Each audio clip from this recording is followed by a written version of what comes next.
ပေါက်ကြီးကမင်းဖေပေါက်လောက်မကြီးပါဘူးကွာ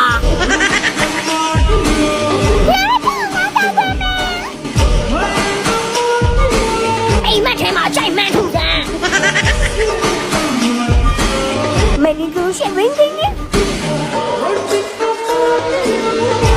ဒီနိုဒီနေအိမ်မဟုတ်ဘူးဒီ Ninja Academy မှာတော့ Dinderai emote ကို free ပေးနေပါတယ်အဲ့တော့ဒီမှာမေကွန်းလေးတွေလာဖြည့်မယ်လာဖြည့်လို့ရှိရင်တော့ဒီ emote လေးတစ်ခုကိုအပိုင်ရမှာဖြစ်ပါတယ်မေကွန်းတွေကတော့ဘာမှထွေထွေထူးထူးခက်ခက်ခဲမရှိဘူးလာပြီးတော့ choice လုပ်ရမှာဖြစ်ပါတယ်芸術は爆発だမေကွန်းအားလုံးကိုမမှန်ကန်ကန်နဲ့ဖြည့်ဆိုနိုင်တဲ့သူဆိုလို့ရှိရင်တော့ပို့ပြီးတော့အဆင်ပြေပါမယ်ညီကတော့ series ကိုတိတ်ပြီးတိတ်တိတ်ချာကြီးကြည့်တာမဟုတ်တဲ့အတွက်ကြောင့်နည်းနည်းလေးတော့မှားပါပါတယ်မေကွန်းနှစ်ခုလောက်မှားရပါတော့မေကွန်းကုန်ဖြည့်နိုင်တဲ့သူဆိုလို့ရှိရင်တော့ဒီညမှာပို့ပြီးတော့ level တက်မှာဖြစ်ပါတယ်bye bye